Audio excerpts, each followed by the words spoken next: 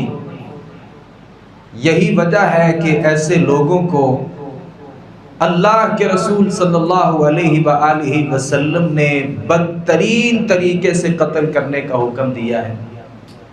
اور یہ باغی اور یہ اللہ کے نافرمان اور یہ فسادی وہ لوگ ہیں جنہیں خوارج کہا جاتا ہے۔ خوارج وہ ہوتے ہیں، خارجی وہ ہوتے ہیں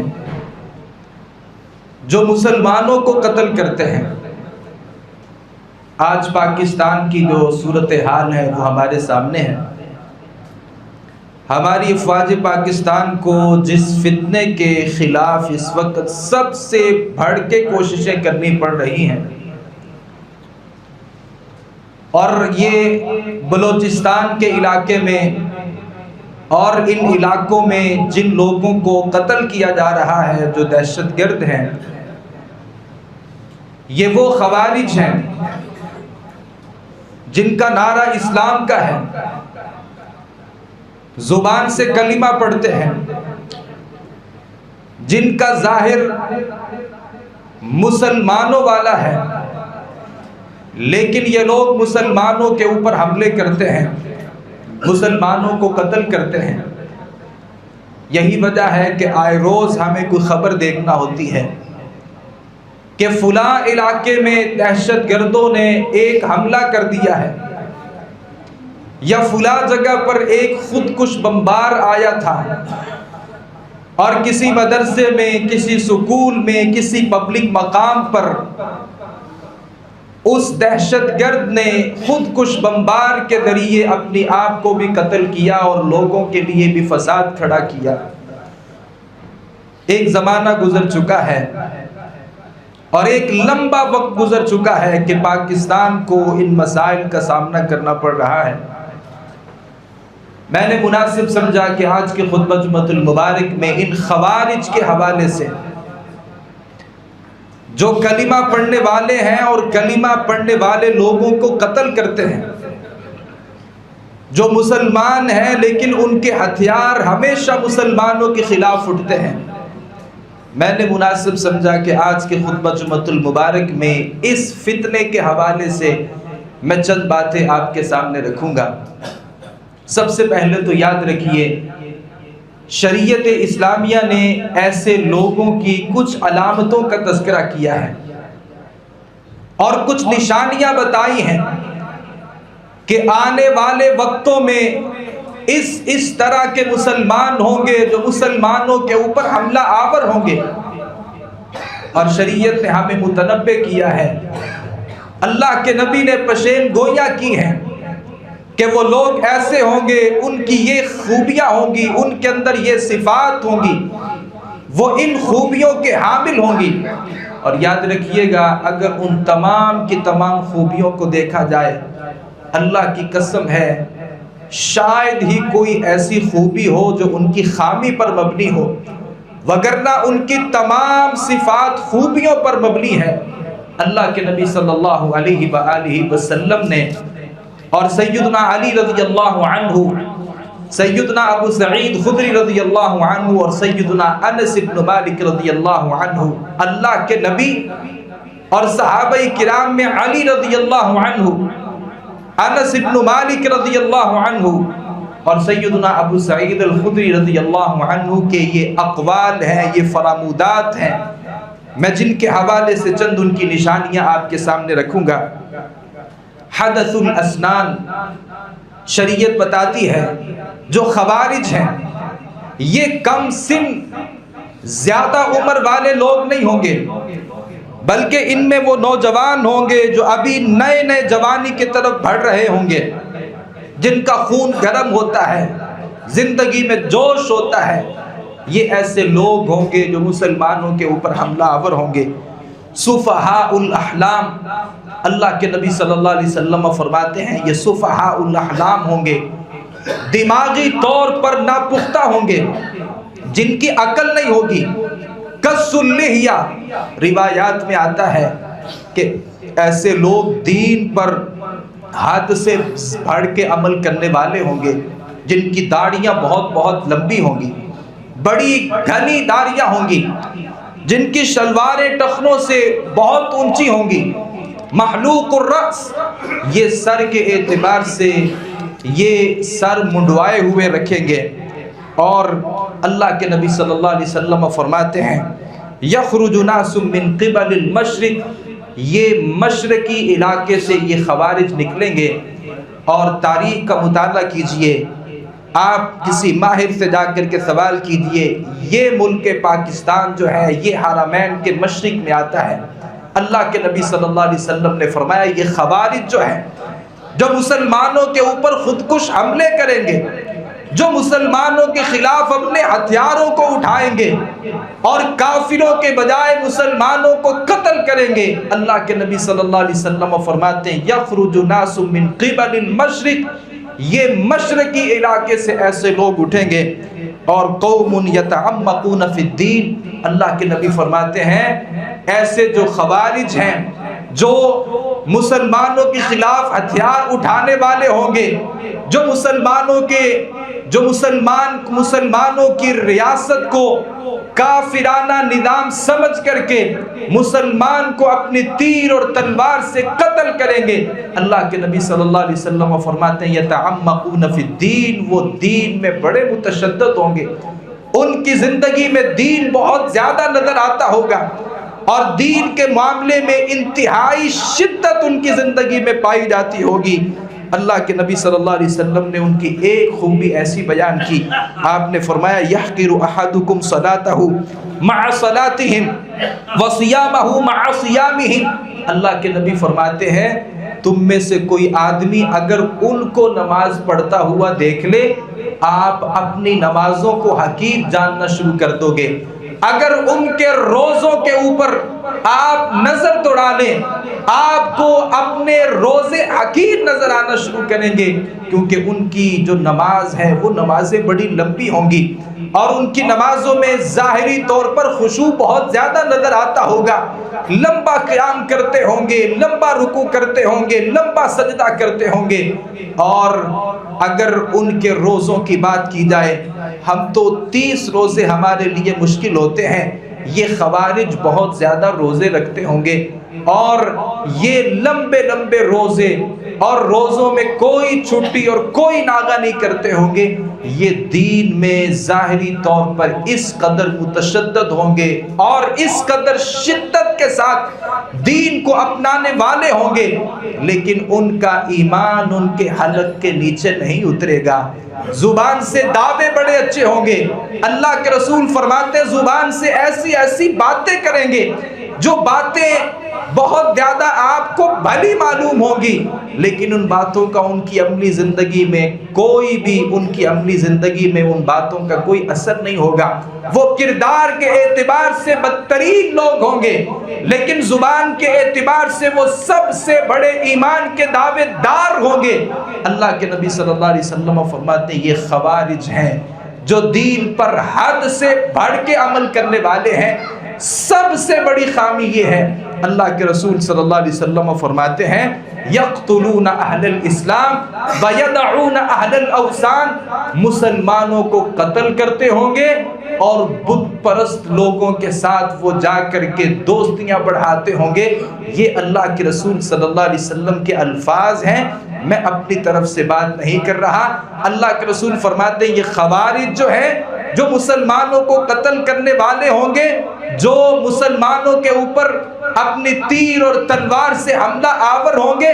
یہ صرف مسلمانوں کو نظر آئیں گے، کسی بھی بت پرست، اللہ کے دین کے باغی، اللہ کے دشمنوں کے خلاف یہ کبھی قتال نہیں کریں گے۔ ہم نے ہمیشہ تاریخ میں دیکھا ہے کبھی بھی کوئی خارجی کسی غیر مسلم کے خلاف لڑا نہیں ہے۔ یہ داعش کی جماعت اٹھی تھی، پاکستان میں حملے کیے،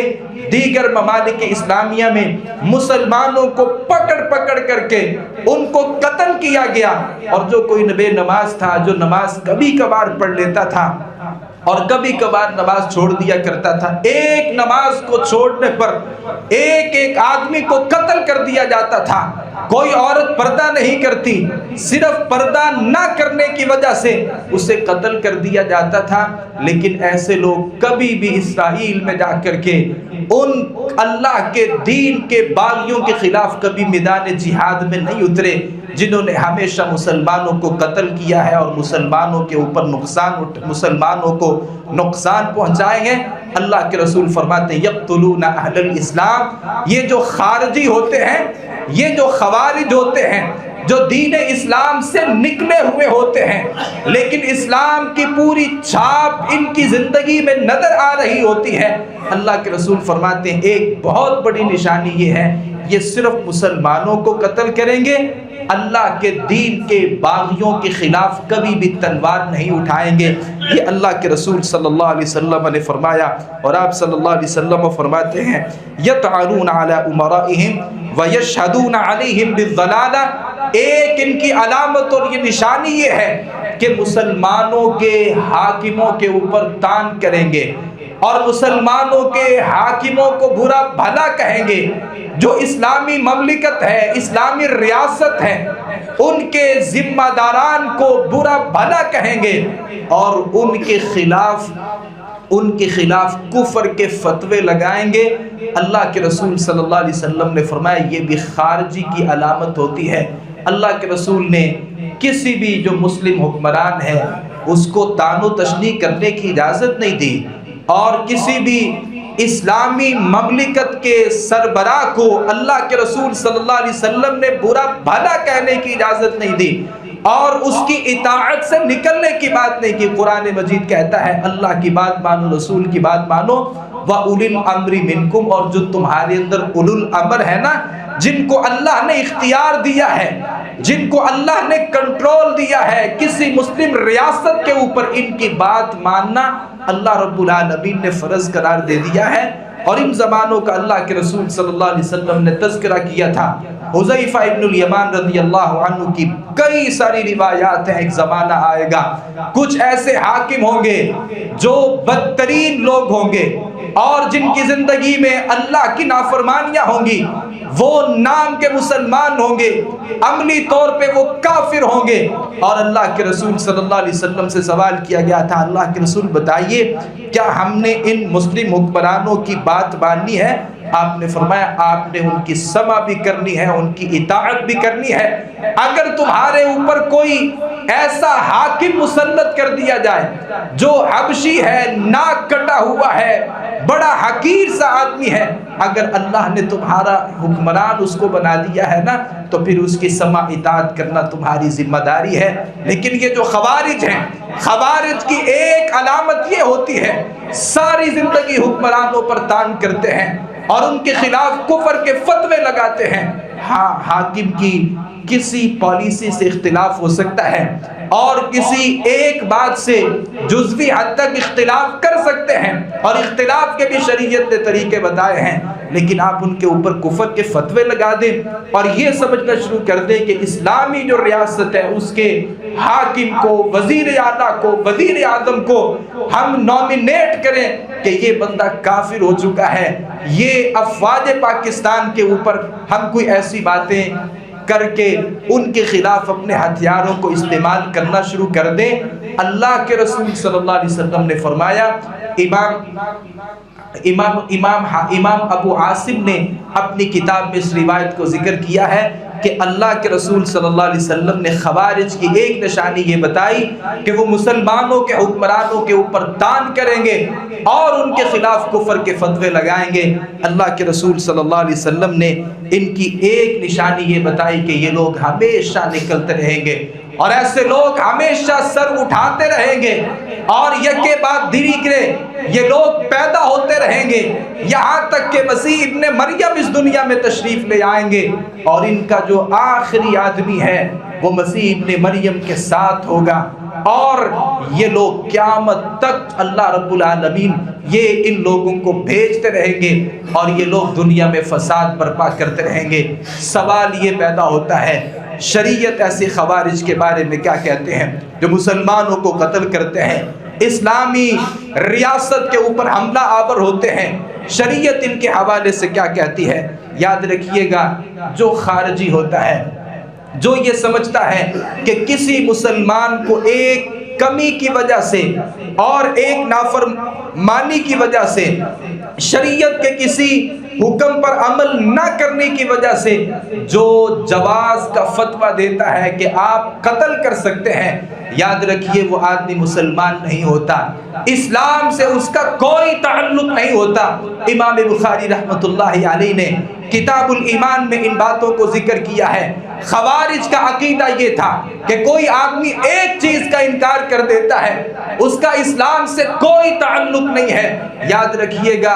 ایسا آدمی مسلمان ہوتا ہے، وہ فاسق ہوتا ہے، اس کے اندر نافرمانی موجود ہوتی ہے، لیکن یہ سمجھنا کہ یہ اسلام سے نکل چکا ہے اور یہ مرتد ہو چکا ہے اور یہ خارج عن الملہ ہے اور اس کو پکڑ کر قتل کرنا یہ خوارج کا عقیدہ ہے۔ یاد رکھیے گا جو آدمی ایک چھوٹی چھوٹی غلطی پر کسی مسلمان کو کافر قرار دیتا ہے اور پھر صرف کافر ہی نہیں بلکہ کافر سمجھ کے اس کو قتل کر دیتا ہے، اللہ کے رسول صلی اللہ علیہ وآلہ وسلم فرماتے ہیں یہ لوگ دین سے خارج ہیں، ان کا اسلام کے ساتھ کوئی تعلق نہیں ہے۔ اور اللہ کے رسول نے مثال دے کر کے بات سمجھائی، جیسے ایک تیر کمان سے نکلتا ہے اور پھر وہ نکل جاتا ہے، اور جیسے وہ نکل جاتا ہے ایسے ہی خوارج ہوتے ہیں، یہ اسلام سے نکل جاتے ہیں اور ان کا اسلام کے ساتھ کوئی تعلق نہیں ہوتا۔ جیسے ایک تیر ہوتا ہے وہ کسی انسان کے اندر پیوست ہوتا ہے اور پھر وہاں سے اس انسان کو چیر پھاڑ کر کے وہاں سے وہ نکل جاتا ہے، ایسے ہی یہ لوگ اسلام میں داخل ہوتے ہیں لیکن مسلمانوں کی تکفیر کر کے، مسلمانوں کو قتل کر کے ایسے ہی یہ لوگ اسلام سے نکل جاتے ہیں۔ جیسے تیر کسی انسان میں آتا ہے اور اس کو چیر پھاڑ کر کے نکل جاتا ہے، ایسے لوگوں کا اسلام کے ساتھ کوئی تعلق نہیں ہے۔ جو اللہ کے دین کو ماننے والے لوگوں کی تکفیر کر کے انہیں قتل کرتا ہے، اللہ کی قسم ان کا اسلام کے ساتھ، ایمان کے ساتھ کوئی تعلق نہیں ہے۔ اور یاد رکھیے گا، اللہ کی مخلوق میں بڑی ساری مخلوقات ہیں، انسان بھی ہیں، جانور بھی ہیں، پرندے بھی ہیں، حشرات الارض بھی ہیں، زمین پر چلنے والے اللہ کی مخلوق بھی ہیں، زمین پر رینگنے والی بھی اللہ کی مخلوق ہے، اور زیر زمین اور پانی کی گہرائیوں میں بھی اللہ کی مخلوقات ہیں، ہواؤں میں، آسمانوں میں بھی اللہ کی مخلوقات ہیں۔ اگر ساری کی ساری مخلوقات کا تقابل کر لیا جائے، یہ جو خوارج ہیں یہ اللہ کی زمین پر، آسمان کی چھت تلے سب سے بدترین مخلوق ہوتی ہے، جو مسلمانوں کو قتل کرتے ہیں، جو اپنی تلوار کو، اپنے تیر کو، اپنی کلاشن کو کسی مسلمان کی طرف سونتے ہیں۔ یاد رکھیے گا، یہ اللہ کی مخلوق میں سب سے بدترین مخلوق ہے جو کسی مسلمان کو قتل کرتے ہیں۔ اور یاد رکھیے گا، سیدنا ابو امامہ یہ دمشق میں گئے تھے، اور جناب علی رضی اللہ عنہ نے جب ان خوارج کے خلاف جہاد کیا تھا اور یہ مرے پڑے تھے اور ان کے سر لٹکے ہوئے تھے، جناب ابو امامہ تشریف لائے تھے اور آ کر کے کہا تھا یہ کلاب النار ہیں، یہ جہنمی کتے ہیں۔ اور ایک روایت کے مطابق کلاب اہل النار، یہ جہنمیوں کے کتے ہیں جو اللہ کی مخلوق کے اوپر حملہ کرتے ہیں اور عام شہریوں کے خلاف اپنی تلوار کو اٹھاتے ہیں۔ ہم نے پاکستان میں بے شمار دفعہ پڑھا ہے، سنا ہے، اپنی آنکھوں سے دیکھا ہے، سوشل میڈیا کا زمانہ ہے، آئے روز خبر ملتی ہے فلاں علاقے پہ خودکش بمبار آیا تھا، وہ کسی ٹرین میں داخل ہوا تھا اور ساری کی ساری ٹرین پہ خودکش بمبار نے جب حملہ کیا تھا، اتنے لوگ مسلمان عام شہری وہاں پہ شہید ہو گئے تھے۔ کسی مسجد مدرسے میں آتے ہیں اور ٹارگٹ ایک عالم دین ہوتا ہے، وہ بے گناہ عالم دین ہوتا ہے، ایک خودکش بمبار آتا ہے، ایک امام کو، ایک عالم کو اپنے اس ہدف پر بناتے ہوئے کئی سارے نمازیوں کی بھی جان لے جاتا ہے۔ ہم تو آج تک اس حملے کو نہیں بھولے جو پشاور میں ایک سکول پر حملہ ہوا تھا۔ یہی وہ خوارج تھے جو مسلمانوں کے اوپر حملہ آور ہوتے ہیں۔ جناب ابو امامہ فرماتے ہیں یہ کلاب النار ہیں، یہ جہنم کے کتے ہیں، یہ جہنمیوں کے کتے ہیں، کیونکہ کتے کا کام بھی یہ ہوتا ہے، وہ اپنے مالک کا وفادار ہوتا ہے۔ یہ جہنمی جو اللہ کے دین کے باغی ہیں، جو کافر ہیں، یہ خوارج کافروں کے لیے کام کرتے ہیں، یہ خوارج کافروں کے وفادار کتے ہیں۔ دنیا میں اگرچہ یہ اسلام کا لبادہ اوڑھ لیں، اپنے آپ کو مسلمان کہہ لیں، یہ قرآن مجید پڑھیں گے، نمازیں پڑھیں گے، روزے رکھیں گے، بڑی بڑی داڑیاں رکھیں گے، ان کی زندگی میں ظاہری طور پر ایمان بڑا نظر آتا ہوگا، لیکن اللہ کے رسول صلی اللہ علیہ وسلم فرماتے ہیں ایمان ان کے حلق کے نیچے، ان کے دل تک کبھی بھی نہیں پہنچا ہوگا۔ یہ اوپر سے مسلمانوں کے ساتھ ہیں، اندرونی طور پر کافروں کے ایجنڈے پر ہیں۔ اللہ کے رسول صلی اللہ علیہ وسلم کی صحابی کیا فرماتے ہیں؟ سامنے وہ لاشیں پڑی ہیں، کہا یہ جہنمیوں کے کتے ہیں جو آج مرے پڑے ہیں، یہ اللہ کی زمین پر سب سے بدترین مخلوق ہے۔ اور یاد رکھیے گا، یہ جو خوارج ہوتے ہیں، میں خراج تحسین پیش کرنا چاہتا ہوں اپنی افواج پاکستان کو جو آج خوارج کے خلاف اٹھے ہیں، اور درجنوں خوارج ان دنوں واصل جہنم ہوئے ہیں۔ اللہ کے رسول نے قرآن مجید، اللہ رب العالمین قرآن مجید میں فرماتے ہیں انما جزاء الذین یحاربون اللہ ورسولہ، جو اللہ سے لڑائی کرتے ہیں، اللہ کے رسول سے لڑائی کرتے ہیں، یسعون فی الارض فسادا، زمین میں فساد برپا کرتے ہیں، یہ زمین میں حملے کرتے ہیں، خودکش حملے کرتے ہیں، مسلمانوں کے خلاف لڑتے ہیں اور بے گناہ معصوم بچوں کے قاتل ہیں۔ اللہ رب العالمین فرماتے ہیں ان کی سب سے پہلی سزا یہ ہے ان یقتلوا، ان کو قتل نہیں کرنا بلکہ قرآن کہتا ہے ان کو سب سے بدترین طریقے سے قتل کیا جائے، ان کے ٹکڑے ٹکڑے کر دیے جائے۔ میرے الفاظ نہیں ہیں، قرآن یہ کہتا ہے یقتلوا، ان کو سب سے بدترین طریقے سے قتل کیا جائے یا ان کو سولی پر چڑھا دیا جائے۔ ہم نے سولی پر چڑھانے کا یہ مطلب سمجھا ہے کہ کسی کو پھانسی دے دی جائے۔ یہ کسی کو پھانسی دینا یہ اس کی جان کے اوپر ہمارا احسان ہوتا ہے، ہم اس کے اوپر نرمی کرتے ہیں، جبکہ شریعت کیا کہتی ہے؟ ایسے لوگوں کو سولیوں پر چڑھا دیا جائے، اور سولی یہ ہوتی ہے ایک سلیب رکھی جاتی ہے اور پھر اس میں اس انسان کو اس طریقے سے اس کے دونوں ہاتھوں کو کھول کر کے سلیب کی طرح اس کو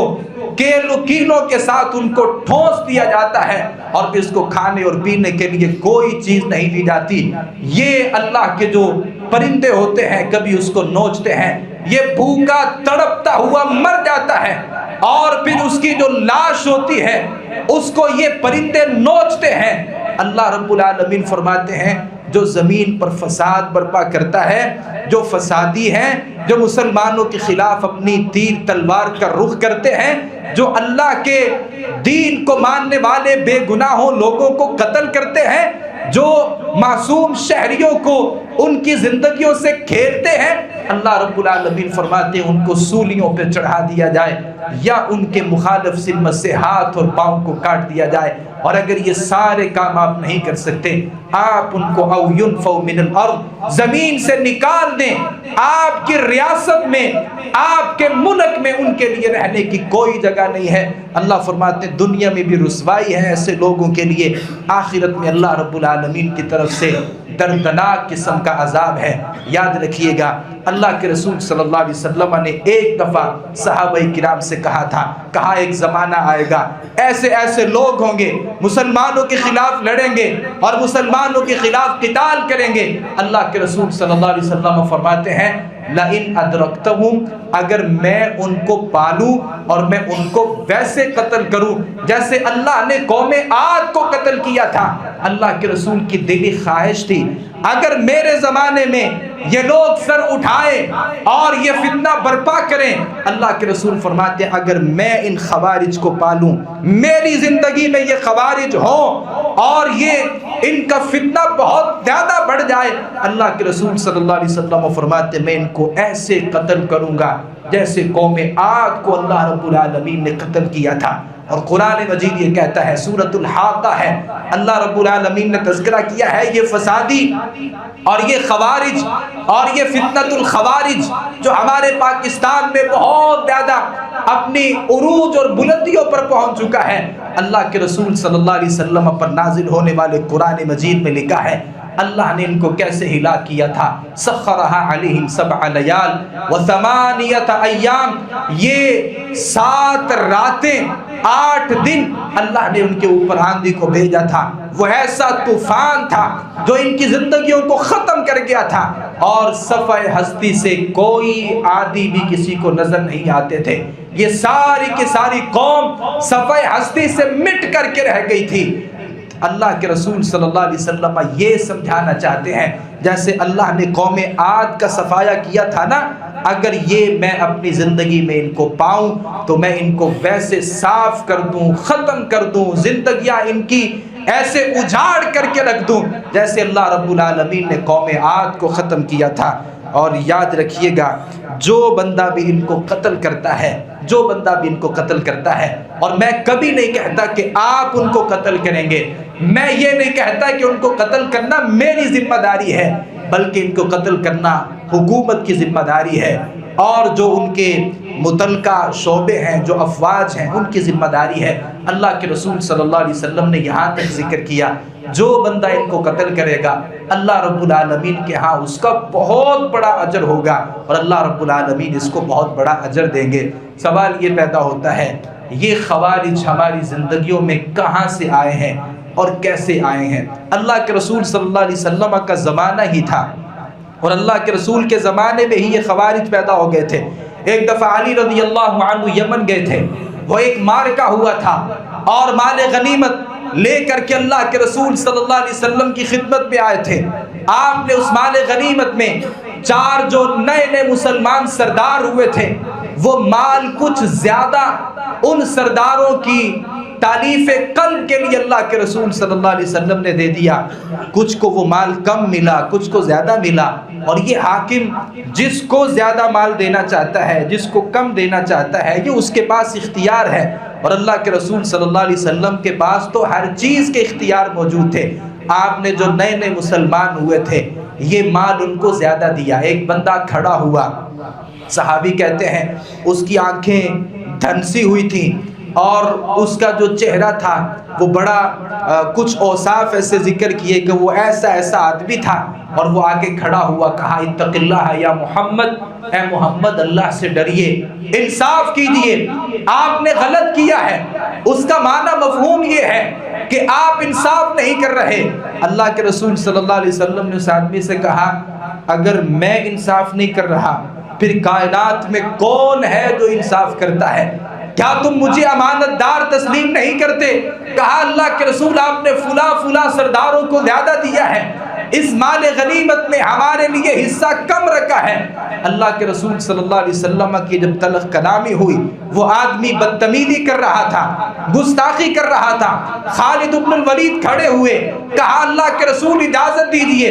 میں اس آدمی کا سر تن سے جدا کرنا چاہتا ہوں۔ آپ صلی اللہ علیہ وسلم نے فرمایا ہمیشہ کے لیے ہمیں سبق دے دیا، کہا کہ تم اس کو قتل نہیں کرو گے، بلکہ ان کی نسل میں کچھ ایسے لوگ ہوں گے جو قرآن پڑھیں گے، بڑا اچھا قرآن پڑھیں گے، جو نماز پڑھیں گے، بڑی اچھی نمازیں پڑھیں گی، لیکن ان کا ایمان، ان کی تلاوتیں ان کے حلق کے نیچے نہیں اتریں گے۔ یہ یقتلون اہل الاسلام، یہ ظاہری فتوے لگا کر کے مسلمانوں کو قتل کریں گے اور کافروں کو چھوڑ دیں گے، ان کے خلاف تلوار نہیں اٹھائیں گے۔ محدثین نے لکھا ہے کہ یہیں سے وہ آغاز ہوا تھا اللہ کے رسول صلی اللہ علیہ وسلم نے کہ زمانے سے یہ خوارج اٹھے تھے، اور یاد رکھیے گا یہی وہ خوارج تھے جو جناب عثمان غنی رضی اللہ عنہ کے خلاف اٹھے تھے، اور یہی وہ خوارج تھے جنہوں نے عثمان غنی رضی اللہ عنہ کی تکفیر کی تھی، اور عثمان غنی رضی اللہ عنہ کے گھر کا محاصرہ کیا تھا، آپ کے لیے اس کنویں پہ کے پانی کو بند کیا تھا جو جناب عثمان غنی نے خرید کر کے مسلمانوں کے لیے وقف کیا تھا۔ اور یہی وہ لوگ تھے کہ عثمان غنی رضی اللہ عنہ کے خلاف اٹھے تھے اور کہا ہماری تمہارے پیچھے نمازیں نہیں ہوتی، آپ کو گھر میں محصور کر دیا گیا۔ اور یہ پھر یہیں پر نہیں رکے، بلکہ عثمان غنی کے زمانے کے بعد جناب علی کا زمانہ آتا ہے۔ علی رضی اللہ عنہ کے زمانے میں یہ فتنہ اپنے پورے عروج پر تھا۔ وہ ایک لڑائی ہوئی تھی جسے جنگ صفین کہا جاتا ہے، میں اس کی تفصیل میں نہیں جانا چاہتا۔ جناب علی رضی اللہ عنہ ایک طرف ہیں اور ایک طرف سیدہ عائشہ ہماری والدہ محترمہ ہیں، یہ آپس میں ایک لڑائی ہوئی تھی، اور یہ لڑائی جب یہ صلح کی شکل اختیار کر رہی تھی اور ایک ثالث مقرر کیا تھا، یہ بات سمجھیے گا، ایک ثالث مقرر کیا اور ثالث نے دونوں کی باتیں سنی اور فیصلہ کر دیا۔ جناب علی اس لڑائی سے پیچھے ہٹ گئے۔ علی رضی اللہ عنہ کے ساتھ مل کر کے کچھ ایسے خوارج تھے جو لڑائی کر رہے تھے، جو قتال کر رہے تھے۔ اب جیسے ہی صلح ہو گئی تو اعتراض جھڑ دیا علی رضی اللہ عنہ پر کہ قرآن یہ کہتا ہے ان الحکم الا للہ، فیصلہ تو اللہ کا ماننا ہے۔ آپ نے ایک آدمی کا، ایک ثالث کا فیصلہ تسلیم کر لیا، لہذا ہمارا تمہارے خلاف خروج ہے، آپ کی خلافت کو نہیں مانتے۔ جناب علی رضی اللہ عنہ کے خلاف ایک بہت بڑا محاذ کھڑا کر لیا ان خوارج نے، اور جناب علی رضی اللہ عنہ ان کو سمجھاتے، تذکیر کرتے، نصیحت کرتے، لیکن یہ ماننے کے لیے تیار نہیں تھے۔ بالآخر جناب علی رضی اللہ عنہ ایک طرف تھے، خوارج ایک طرف تھے، اور خوارج کی جو تعداد ہے مصنف عبد الرزاق نے لکھا ہے یہ 24,000 خارجی تھے جو جناب علی رضی اللہ عنہ کے خلاف لڑائی کے لیے نکلے تھے۔ اور ایک دن تھا، جناب عبداللہ ابن عباس رضی اللہ عنہ ایک خوبصورت مناظرہ ہوا، اور اس مناظرے کو ذکر کر کے میں اپنی بات ختم کرتا ہوں۔ یہ خوارج کا ایک مناظرہ تھا۔ جناب عبداللہ ابن عباس رضی اللہ عنہ نے اجازت طلب کی کہ میں ان خارجیوں کے ساتھ ایک مناظرہ کرنا چاہتا ہوں، شاید وہ میری بات سمجھ جائیں۔ خوبصورت حلہ زیب تن کیا اور اچھے طریقے سے اپنے بالوں کی کنگھی کی، بالآخر ان کے پاس پہنچ گئے۔ سب سے پہلے خارجیوں نے اعتراض کیا، یہ خوبصورت یمنی حلہ تم نے پہنا ہوا ہے۔ جناب عبداللہ ابن عباس نے کہا میں نے اللہ کے رسول صلی اللہ علیہ وسلم کو دیکھا، آپ نے بھی خوبصورت یمنی حلہ پہنا تھا، اور قرآن یہ کہتا ہے زینت اختیار کرو۔ کہا تمہارے مطالبات کیا ہیں؟ تم علی رضی اللہ عنہ جو اللہ کے رسول کے چچا کے بیٹے بھی ہیں، آپ کے داماد بھی ہیں، اور پہلے مسلمان ہونے والے لوگوں میں شامل بھی ہیں، کیا تم ان سے اعتراض کیوں کر رہے ہو؟ حالانکہ وہ صحابہ کرام سب سے زیادہ قرآن مجید اور اس کی تعویل تفسیر کو جانتے ہیں۔ ان خوارج نے کہا ہمارے 3 اعتراض ہیں۔ سب سے پہلا اعتراض یہ ہے کہ علی رضی اللہ عنہ نے اس صلح کے موقع پر اللہ کے فیصلے کی بجائے کسی مرد کے فیصلے کو تسلیم کیا ہے، حالانکہ قرآن یہ کہتا ہے کہ ان الحکم الا للہ، فیصلہ تو اللہ کا تسلیم کرنا چاہیے۔ یہ علی رضی اللہ عنہ کی غلطی ہے۔ عبداللہ ابن عباس نے کہا بتاؤ تمہارا دوسرا اعتراض کیا ہے؟ کہا دوسرا اعتراض یہ ہے علی لڑے تھے جناب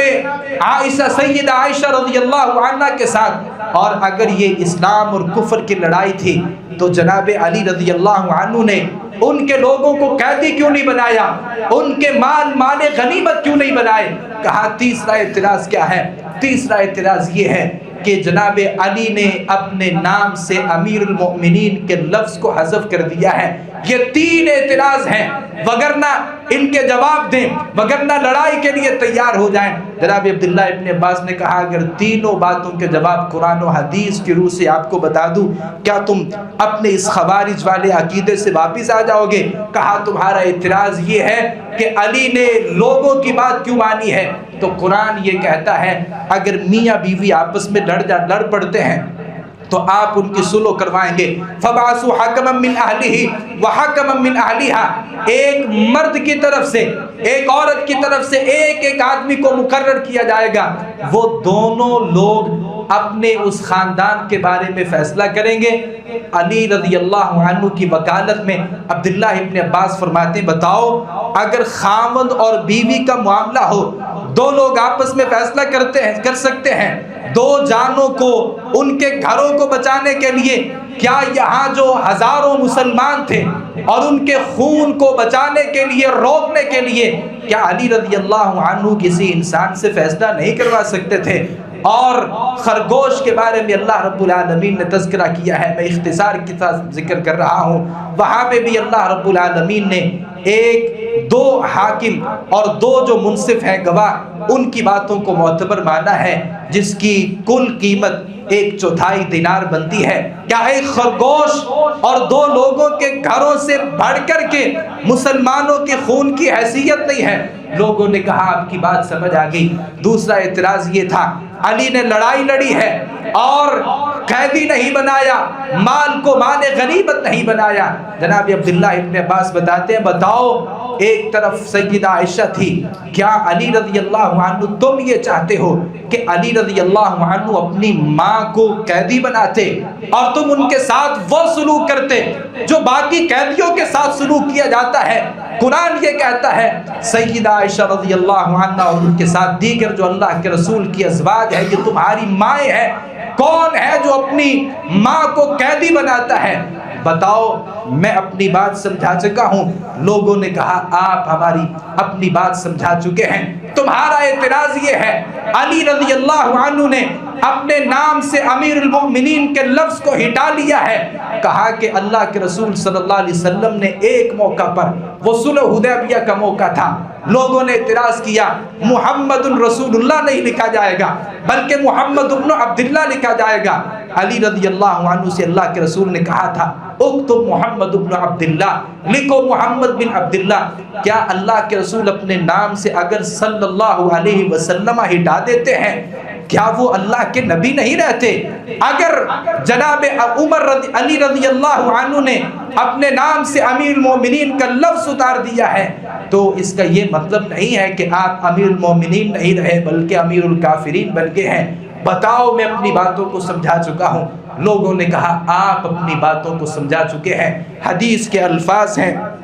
20,000 ایسے لوگ تھے جو واپس علی رضی اللہ عنہ کے ساتھ مل گئے، 4,000 لوگ تھے جو ابھی بھی اپنی اس بات پر قائم تھے، اور علی رضی اللہ عنہ نے پھر ان کے خلاف ایک مارکا لڑا، اور یہ سارے کے سارے جو خوارج تھے جناب علی رضی اللہ عنہ نے ان کو قتل کر دیا۔ آج بھی جہاں جہاں خوارج موجود ہیں حل وہی ہے جو علی رضی اللہ عنہ نے کیا تھا، اور اللہ کے رسول صلی اللہ علیہ وسلم نے جس خواہش کا اظہار کیا تھا۔ ایسے خوارج جو اہل جہنم کے کتے ہیں، جو اس زمین پر اللہ کی مخلوق میں سب سے بدترین مخلوق ہیں، خراج تحسین پر پیش کرتا ہوں افواج پاکستان کو، وہ ان کے خلاف دن رات کھڑے ہیں اور ان کا قلع کما کر رہے ہیں۔ اللہ انہیں جزائے خیر عطا فرمائے، صحیح معنوں میں دین اسلام کو سمجھنے اس پر عمل پیرا ہونے کی توفیق عطا فرمائے۔ وما علینا الا البلاغ المبین۔ ان الحمد للہ نحمده ونستعینه ونستغفره ونعوذ باللہ من شرور انفسنا ومن سیئات اعمالنا، من يهده الله فلا مضل له ومن يضلل فلا هادي له، واشهد ان لا اله الا الله وحده لا شريك له، واشهد ان محمدا عبده ورسوله۔ یا ایھا الذین آمنوا اتقوا اللہ حق تقاتہ ولا تموتن الا وانتم مسلمون۔ یا ایھا الناس اتقوا ربکم الذی خلقکم من نفس واحدہ وخلق منها زوجها وبث منهما رجالا كثيرا ونساء واتقوا الله الذي تساءلون به والارحام ان اللہ كان علیکم رقیبا۔ یا ایھا الذین آمنوا اتقوا اللہ وقولوا قولا سدیدا یصلح لکم اعمالکم ویغفر لکم ذنوبکم ومن یطع اللہ ورسولہ فقد فاز فوزا عظیما۔ احباب گرامی، ایک اعلان عام احباب کے سامنے میں ذکر کرنا چاہوں گا۔ ہمارے ایک نمازی ہیں، تعلق دار ہیں، الحمدللہ دین سے ان کی گہری وابستگی ہے، تو جیسے کہ بعض حالات ایسے آتے ہیں کہ گھر کے خرچ اخراجات مشکل ہو جاتے ہیں، تو وہ ان دنوں ان مشکلات کا سامنا کر رہے ہیں۔ جو کچھ سیلاب آیا تھا، سیلاب کی وجہ سے ان کا گھر بھی سیلاب کی نظر ہوا اور بھاری نقصان اٹھانے پڑے، تو میری گزارش یہ ہے کہ آپ تمام ہمارے اس بھائی کے لیے دل کھول کے آپ نے تعاون کرنا ہے، کیونکہ یہ جو مساکین ہوتے ہیں نا، مسکین اس کو کہتے ہیں جس کے اخراجات زیادہ ہوتے ہیں، آمدن کم ہوتی ہے، تو ایسے لوگوں کی خدمت کرنا اور ان کی مدد کرنا یہ بھی ایک بہت بڑا اجر ہے۔ تو میں تمام بھائیوں سے گزارش کروں گا، نبی مکرم صلی اللہ علیہ وسلم نے فرمایا ما نقص صدقۃ من مال، صدقہ کرنے سے مال میں کمی نہیں آتی،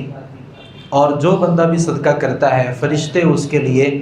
اللہ رب العالمین سے دعا کرتے ہیں، اللہم آتی منفقا خلفا، اے اللہ جو تیرے راستے میں خرچ کر رہا ہے نا اس کو اور دے۔ تو یہ فرشتوں کی ایک دعا لینے کا ایک بہترین ذریعہ ہے کہ فرشتے آپ کے کاروبار میں برکت کے لیے دعا کریں، اور فرشتے آپ کے جو معاشی مسائل ہیں ان کے حل کے لیے اللہ سے استدعا کریں۔ تو اس کا بہترین ایک ذریعہ یہ ہوتا ہے کہ آپ اپنے مسلمان بھائی کی تنگی میں، مشکلات میں مدد کریں۔ نبی صلی اللہ علیہ وسلم فرماتے ہیں کہ واللہ فی عون العبد ما کان العبد فی عون اخی، اللہ رب العالمین تب تک اپنے بندے کی مدد میں ہوتا ہے جب تک بندہ اپنے بھائی کی مدد میں ہوتا ہے۔ تو آپ اگر اپنے بھائی کی مدد کریں گے اللہ آپ کا مددگار بنے گا۔ تو تمام بھائیوں سے گزارش ہے دل کھول کے آپ نے تعاون کرنا ہے۔ یہی نماز جمعہ کے بعد شیخ ادریس صاحب بیٹھے ہیں، آپ جو بھی اپنا تعاون ہے حسب استطاعت ضرور، اور یہ تمام بھائیوں سے میری گزارش ہے، سارے ہی افراد میں ان سے فرداً درخواست کر رہا ہوں، آپ نے بطور خاص تعاون کرنا ہے۔